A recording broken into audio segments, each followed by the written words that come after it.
siang, salam sehat untuk kita semua. Perkenalkan, nama saya Tridia Renmawati Gusrinope dari FKIP Teknik Elektro. Pada hari ini saya akan menjelaskan mengenai Pancasila menjadi sistem etika.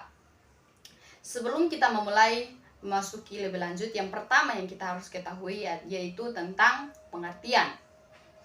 Etika merupakan hal yang sangat diperlukan dalam menjalankan kehidupan berbangsa dan bernegara. Karena dengan memiliki etika, maka kita mampu menjalani kehidupan bernegara yang baik sebagai masyarakat yang mempunyai perilaku yang baik. Sebagai contoh, kita harus memulai perilaku yang baik itu dari dalam rumah kita sendiri. Selanjutnya kita mulai dalam kehidupan bertetangga dan kehidupan berorganisasi yang lebih luas di luar sana. Karena dengan etika yang baik, kita akan mewariskan ini dari generasi ke generasi yang lain.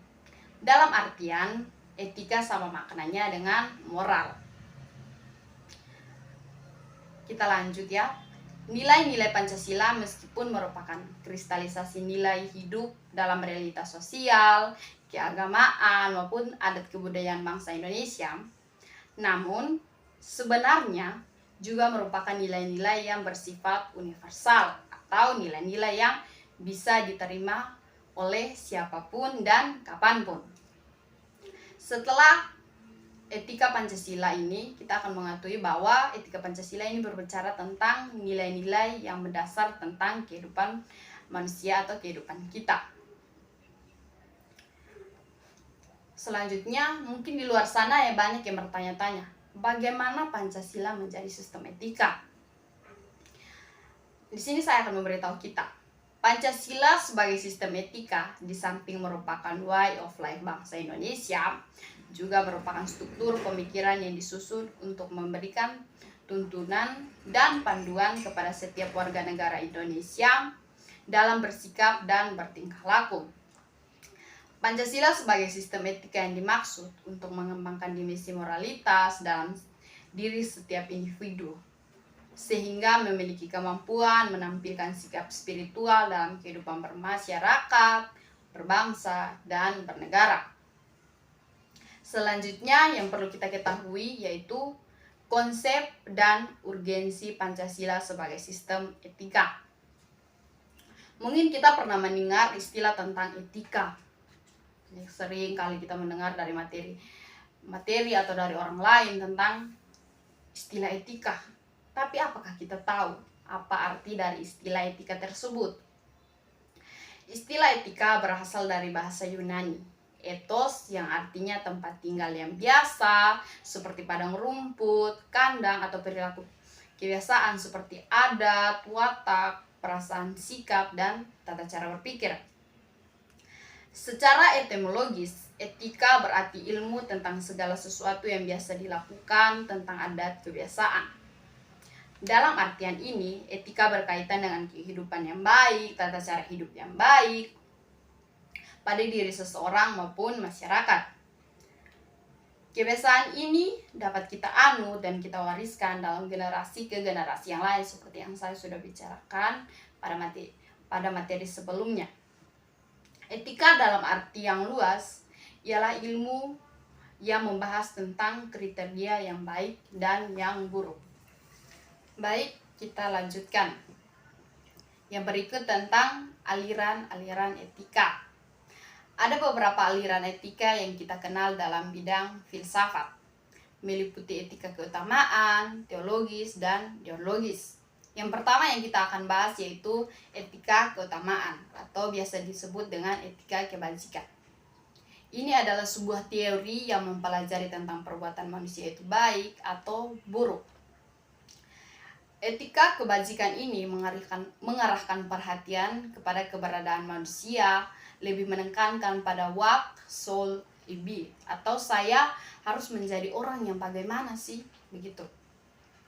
Beberapa watak yang terkandung dalam nilai keutamaan adalah watak yang baik hati, kesatria, belas kasihan, terus terang, bersahabat, murah hati, dan masih banyak yang lain lagi. Selanjutnya tentang etika teologis. Di sini bercerita tentang teori yang mengatakan bahwa hasil dari tindakan moral menentukan nilai tindakan atau kebenaran tindakan yang dilawankan dengan kewajiban. Seseorang yang berniat sangat baik atau mungkin mengikuti asas-asas moral yang tinggi, akan tetapi hasil tindakan moral itu berbahaya atau jelek, maka tindakan tersebut secara moral sebagai tindakan yang tidak etis. Selanjutnya tentang etika deontologis. Di sini mengenai etis yang bersangkutan dengan kewajiban moral sebagai hal yang benar dan bukan membicarakan tujuan atau akibat. Kewajiban moral yang bertalian dengan kewajiban yang sebenarnya. Selanjutnya kita berbicara tentang etika Pancasila. Etika Pancasila adalah cabang filsafat yang dijabarkan dari sila-sila Pancasila untuk mengatur perilaku kehidupan bermasyarakat, berbangsa, dan bernegara di Indonesia. Oleh karena itu, dalam etika Pancasila terkandung nilai-nilai ketuhanan, kemanusiaan, persatuan, kerakyatan, dan keadilan.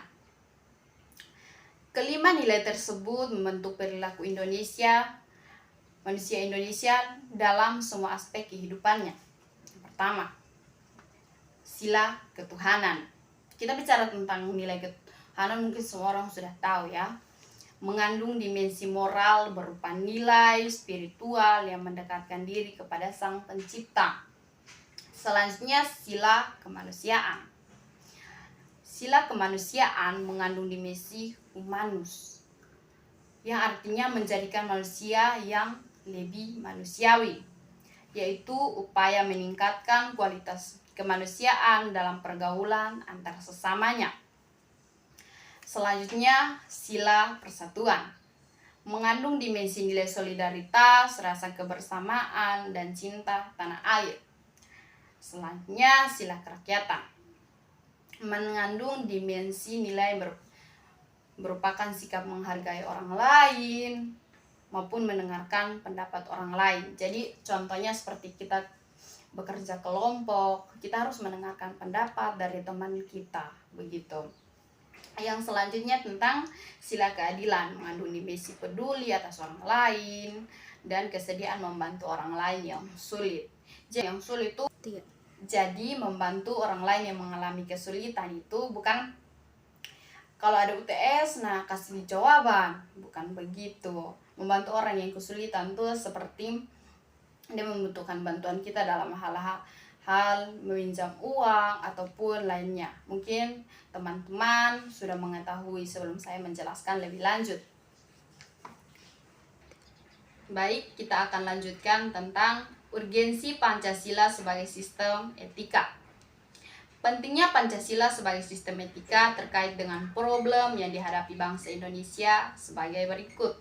Pertama, banyaknya kasus korupsi yang melanda negara Indonesia sehingga kita dapat melemahkan sendi-sendi kehidupan berbangsa dan bernegara.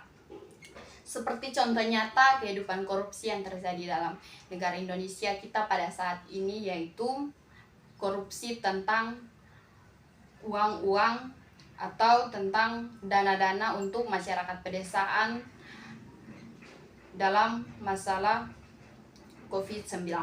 Banyak pejabat-pejabat yang mengambil uang yang bukan hak milik mereka untuk menyenangkan kehidupan mereka setiap harinya. Selanjutnya kita membahas tentang masih terjadi aksi terorisme yang mengatasnamakan agama sehingga kita merusak semangat toleransi kehidupan antara umat beragama dan meluluhlantahkan semangat persatuan dan mengancam integritas bangsa kita. Yang selanjutnya masih tentang pelanggaran hak asasi manusia. Dalam kehidupan bernegara seperti yang lalu, kita dapat mendengar kasus-kasus tentang penyalahgunaan pencabulan terhadap anak-anak di bawah umur. Yang ketiga tentang kesenjangan antara kelompok masyarakat yang kaya dan yang miskin. Yang keempat, tentang ketidakadilan hukuman yang masih mewarnai proses peradilan di Indonesia. Baik, kita lanjutkan. Menanyakan alasan yang diperlukan Pancasila sebagai sistem etika. Ada beberapa alasan mengapa Pancasila sebagai sistem etika itu perlu dalam penyelenggaraan kehidupan bernegara di Indonesia. Meliputi hal-hal sebagai berikut. Yang pertama, korupsi akan merajalela karena para penyelenggara negara tidak memiliki rambu-rambu atau normalitas dalam menjalankan tugas. Para penyelenggara negara tidak dapat membedakan batasan yang boleh dan tidak, yang pantas dan tidak, yang baik dan yang buruk. Yang kedua, tentang dekondensi moral yang melanda kehidupan masyarakat, terutama dalam generasi muda, sehingga membahayakan kelangsungan hidup bernegara. Generasi muda yang tidak mendapatkan pendidikan yang memadai dihadapkan pada pluralitas nilai yang melanda Indonesia sebagai akibat globalisasi, sehingga mereka kehilangan arah.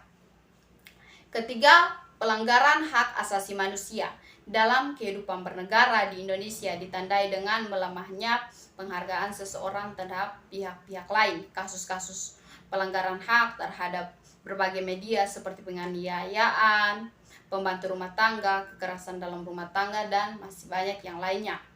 Keempat, tentang kerusakan lingkungan yang berdampak terhadap berbagai aspek kehidupan manusia seperti kesehatan, kelancaran penerbangan, nasib generasi yang akan datang, global warming, dan perubahan cuaca, dan lain sebagainya.